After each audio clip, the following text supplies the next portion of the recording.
파트라슈 신명기 11번째 되돌았습니다. 왈왈! 오늘은 신명기 26장부터 28장까지입니다. 신명기 26장은 모세의 제2차 설교의 결론부입니다. 신명기 26장 1절에서 11절, 이제 본장으로서 모세의 제2차 설교는 끝이 납니다. 이에 모세는 지금까지의 교훈을 정리를 합니다. 그중 본문과 다음 단락 21절에서 15절은 율법의 가장 큰 주제인 하나님 사랑과 이웃 사랑에 대해 다시 한번 강조하고 있는 부분입니다. 먼저 모세는 본문에서 하나님께서 장차 이스라엘에게 주신 가나안 땅에 들어가서 거기서 첫 열매를 거두게 되면 그것을 먼저 하나님께 드리라고 합니다. 그러면서 다음과 같은 신앙 고백을 해야 한다고 가르칩니다. 먼저 하나님께서 그들의 조상들에게 약속하신 가나안 땅을 기업으로 주신 하나님께 감사해야 합니다. 다음으로 작은 민족이었던 자신들을 큰 민족으로 만들어주신 하나님께 감사하라는 겁니다. 또 애굽의 압제하에서 고통당하였던 자신들의 비참함을 회상하면서 크신 능력으로 자신들을 구원하고 이곳까지 인도해 주신 하나님께 대하여 감사하라는 겁니다. 또 그 밖에도 토지와 그곳에서 나는 소산 전부가 하나님의 것이라는 고백입니다. 신명기 26장 3절, 당신의 하나님 여호와. 당시 이스라엘 백성들은 하나님 앞에 나아가야 할 때 직접 나가지 못하고 제사장을 통해서 제사장을 중보하여서 하나님 앞에 나아갈 수 있었습니다. 그래서 하나님을 나의 하나님이라고 하지 못하고 당신의 하나님이라고 했습니다. 그러나 예수님께서는 하늘에 계신 우리 아버지라고 하면서 기도하게 하였고, 사도 바울은 이제 우리가 아바 아버지라고 부르짖게 되었다고 합니다. 신명기 26장 5절, 내 조상은 방랑하는 아람 사람으로서. 내 조상이란 특별히 야곱을 지칭합니다. 이스라엘은 야곱의 12아들들로부터 시작되었죠. 그러니까 이스라엘의 직접적인 조상은 바로 야곱이 되는 겁니다. 그런데 여기서는 야곱을 가리켜서 아람 사람이라고 표현하고 있습니다. 그것은 야곱이 인종상으로 아람인이었기 때문이 아니라 지형상으로 아람 땅인 메소포타미아 지역에서 오랫동안 거주하였기 때문입니다. 또 뿐만 아니라 야곱의 외가도 그쪽이었죠. 야곱의 어머니 리브가가 바단 아람 사람이었잖아요. 그리고 이제 야곱은 나중에 형 에서가 자기를 죽이려고 해서 바단 아람으로 도망가죠. 바단 아람에 살고 있는 라반에게. 그리고 라반의 두 딸과 결혼함으로써 그곳에서 한 가문을 형성하게 됩니다. 그래서 야곱을 아람 사람이라고 표현한 겁니다. 애굽에 내려가 거기에서 소수로 거류하였더니 거기에서 크고 강하고 번성한 민족이 되었는데, 야곱이 애굽으로 이끌고 간 가족의 수는 모두 70명이었습니다. 그런데 그곳에서 무려 60만 명이나 되는 많은 숫자가 된 겁니다. 이것은 정말 기적입니다. 왜냐하면 이들이 이스라엘 민족들이 애굽에서 막 좀 편안하게 잘 산 곳이 아니라 그곳에서 노예로 비참하게 살면서, 또 심지어는 영아 살해 사건이 있었잖아요. 그곳에서 모세가 살아남았죠. 그런 비참하고 무서운 사건을 겪었음에도 불구하고 이스라엘 민족이 60만 명이라는 정말 대단한 민족으로 성장하였다는 것은 정말로 하나님의 은혜가 아닐 수 없는 겁니다. 이것은 하나님께서 아브라함에게 약속하셨던 언약의 성취입니다. 신명기 26장 9절, 이곳으로 인도하사 이 땅 곧 젖과 꿀이 흐르는 땅을 주셨나이다. 언약 체결식에서 필수적으로 거론되는 조항은 역사적 서원으로서 봉씨는 군주가 역사적으로 베풀어 주시는 은혜를 고백하면서 충성을 다짐합니다. 여기서 언급된 출애굽 사건과 가나안 땅을 기업으로 받은 사실에 대한 이스라엘 백성들의 역사적인 고백은 첫 소산물을 드리는 예배와 함께 이스라엘과 여호와 사이에 있는 언약의 관계를 더욱 확고하게 다지게 됩니다. 이렇게 단단한 언약적 결속은 곧 이스라엘이 가나안 땅에서 성공적인 삶을 살게 하는 힘의 근간이 되었습니다. 신명기 26장 12절에서 15절, 앞달락의 내용이 하나님 사랑과 관계된 규례라면 이제부터는 이웃 사랑과 관계되는 규례입니다. 이러한 본문은 안식년을 기준으로 하여 제3년째마다 구제의 용도로 돌리는 11조에 관한 내용입니다. 그때 당시 구약 시대 당시에는 11조에는 두 종류가 있었습니다. 앞서서도 설명을 드렸었죠. 먼저 그냥 우리의 전체 소산물에서 10분의 1을 떼서 드리는 11조와 거기에서 이제 나머지 있죠. 그 나머지에서 또 10분의 1을 바쳤는데 이곳을 제2의 11조라고 불렀습니다. 그리고 이 제2의 11조 가운데에서도 안식년을 기점으로 하여 매 3년과 6년째마다 이것을 구제의 용도로 사용하였습니다. 신명기 26장 14절, 내가 애곡하는 날에 이 성물을 먹지 아니하였고 부정한 몸으로 이를 떼어두지 아니하였고 죽은 자를 위하여 이를 쓰지 아니하였고 내 하나님 여호와의 말씀을 청종하여 주께서 내게 명령하신 대로 다 행하였사오니. 애곡하는 날은 초상 기간을 가리킵니다. 막 슬프게 우는 날, 그런 날을 가리키는 겁니다.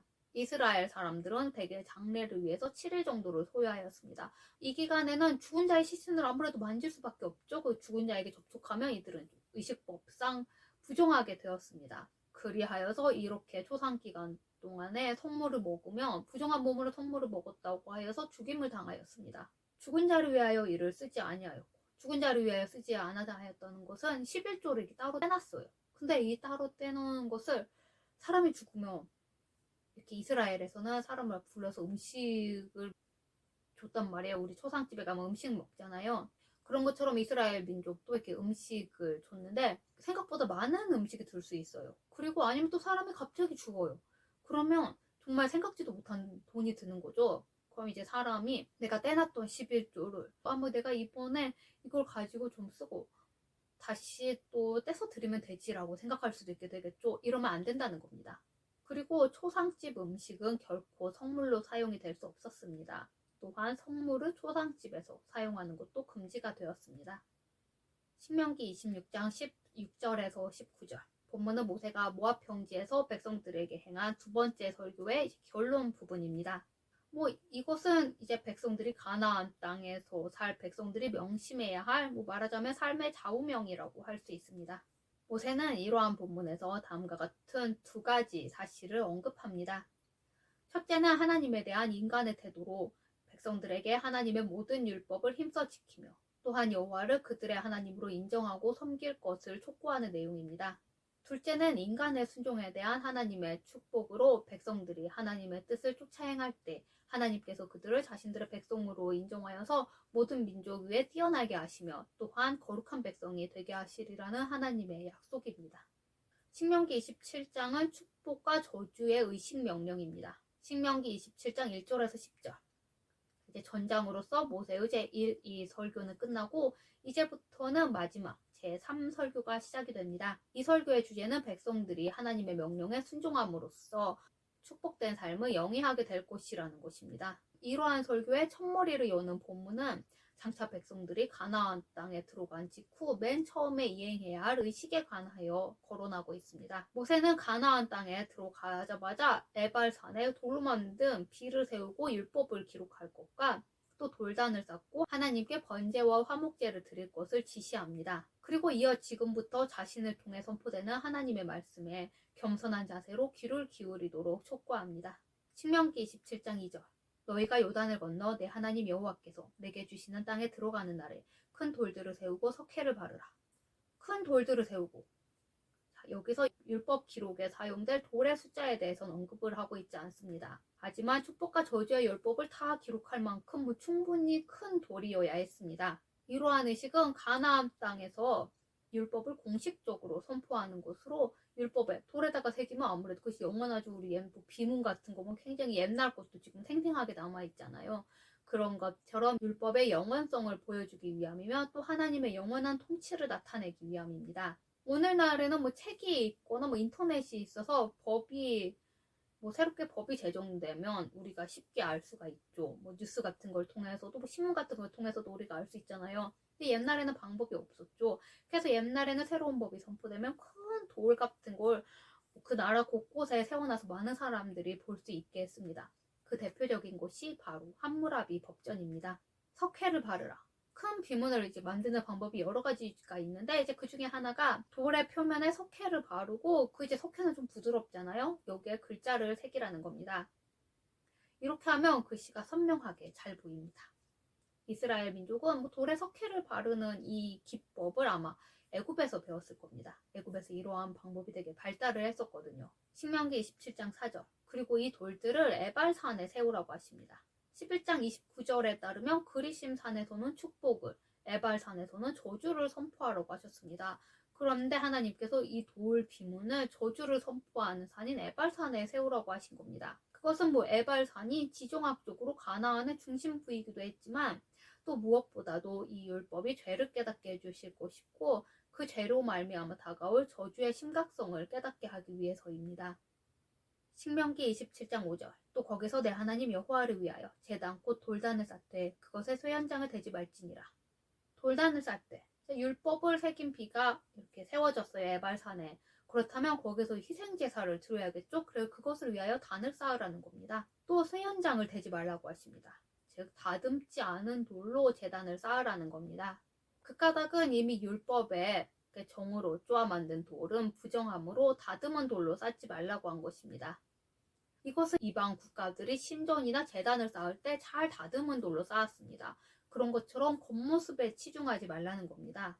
또 그때 이스라엘 민족들은 쇠 연장을 다루는 것을 몰랐어요. 그래서 이것을 배우고 이 다듬은 돌을 구하려면 이방 국가와 교류할 수밖에 없었습니다. 그 이방 국가들은 이곳을 또 더군다나 신상을 만들고 그 신상에게 제사를 드릴 신전 제단을 만드는 데 썼단 말이에요. 그러면 이스라엘 민족도 자연히 거기에 물들 수가 있겠죠. 이런 걸 막기 위해서 하나님께서 쇠연장을 대지 말라고 하신 겁니다.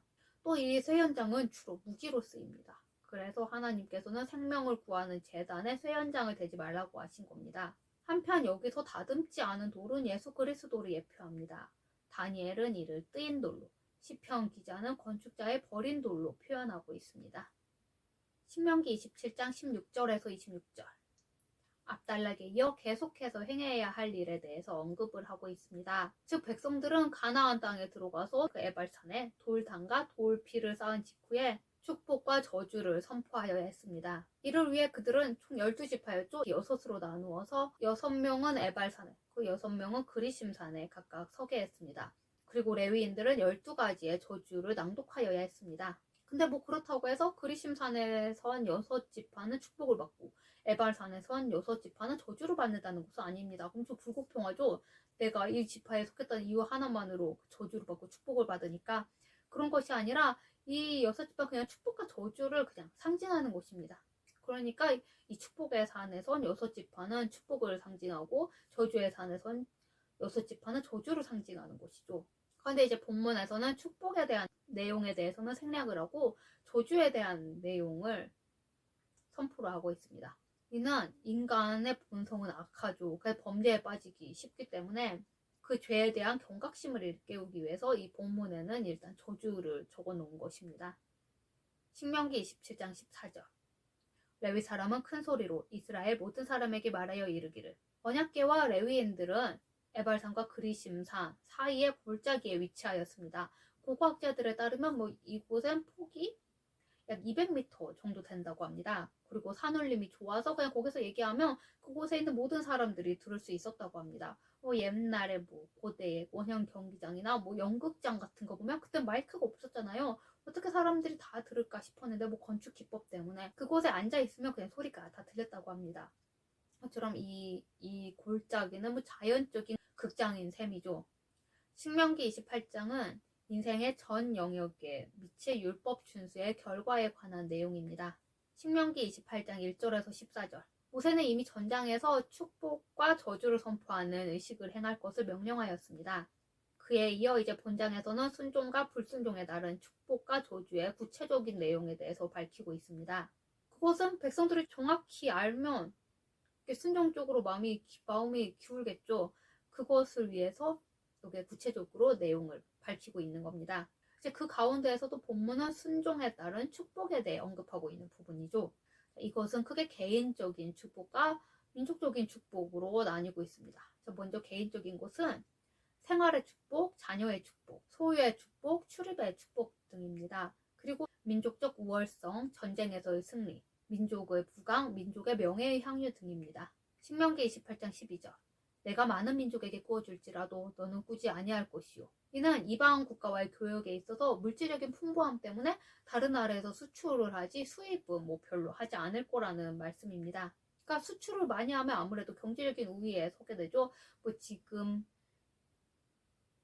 저기 지도가 있어서 저길 쳐다보는데 제 책상 앞에 지도가 붙어 있거든요. 제가 길치인데 지도 보는 거 좋아해요. 아무튼 거기에 아라비아 반도에 있는 국가들 거기에서 기름이 많이 나잖아요. 그러니까 다른 국가와 협상을 할 때 이 기름 때문에 우위에 서서 협상을 할 수 있잖아요. 정말 아무것도 없는 나라임에도 불구하고 그런 것처럼 이제 어느 나라와의 관계에서 이스라엘이 우위에 서게 되리라는 말씀입니다. 또 빚진 자는 체주의 종이 된다는 잠언을 통해 볼 때 이는 물질적 풍요를 이용하여 이방 국가에게 상당한 영향력을 미치게 되리라는 뜻이기도 합니다. 신명기 28장 15절에서 68절. 순종에 따른 하나님의 축복에 관한 언급에 이어 본문은 불순종한 자에게 임할 하나님의 저주에 관한 언급입니다. 그 내용은 크게 개인적인 저주와 민족적인 저주로 나눌 수 있습니다. 그중 전자는 일상생활과 관계된 저주입니다. 그리고 후자는 다음과 같이 보다 세부적인 내용을 지닙니다. 질병, 한재, 전쟁에서의 패배. 두 번째는 국내외적으로 닥칠 커다란 재앙. 셋째, 산물의 저주 및 명예의 실추. 네 번째는 빈곤과 적의 침입. 다섯 번째는 질병과 국가의 멸망으로 인한 흩어짐 등입니다. 그런데 이러한 저주는 점진적으로 점자 작은 저주에서 큰 저주로 확대되어 간다는 점이 특징입니다. 이것은 하나님께서 저주 그 자체가 목적이 아니라 작게 벌을 받을 때 하나님 앞으로 돌이키라는 것을 가르치기 위해서 하나님께서 저주를 내리신다는 것을 알리기 위한 것입니다. 신명기 28장 18절. 내 몸의 소생이 저주를 받을 것이며. 이거는 앞에서 한 말씀하고 좀 다른 것 같죠. 하나님께서 연자제를 금지하셨죠. 근데 하나님께서 벌로 연자제를 내리신다는 것은 어불성설인 것이죠. 그러니까 여기서는 연자제를 의미하는 것이 아니라 여기서는 대가 끊어진다는 것을 의미하는 겁니다. 대가 끊어지는 거 정말 큰 저주죠. 더군다나 그 옛날에는 이 대를 잇는 게 얼마나 중요합니까? 근데 이것은 큰 저주였습니다. 그리고 또 한편으로는 부모님이 죄를 행했어요. 아무래도 그런 부모가 그런 자식을 낳겠죠. 자식들도 행악을 행하는 거예요. 그럼 하나님께도 저주를 받을 것이죠. 저주가 이런 식으로 대를 이어 내려간다는 뜻이기도 합니다. 신명기 28장 68절. 여호와께서 너를 배에 싣고 전에 내게 말씀하여 이르시기를 내가 다시는 그 길을 보지 아니하리라 하시던 그 길로 너를 애굽으로 끌어가실 것이라. 거기서 너희가 너희 몸을 적군에게 남녀 종으로 팔려 하나 너희를 살 자가 없으리라. 너를 배에 실으시고. 이스라엘이 출애굽할 때 육로를 통해서 왔어요. 근데 하나님께서는 배에 싣고 애굽으로 보내신다는 겁니다. 좀 말이 이상하죠? 그러니까 여기서는 배를 싣고 보낸다는 거가 이제 학자들은 일종의 상징적 의미로 보고 있습니다. 배를 타게 되면 배 옛날에는 이제 노예들을 운반할 때 뭐 노예선 같은 거 있었잖아요.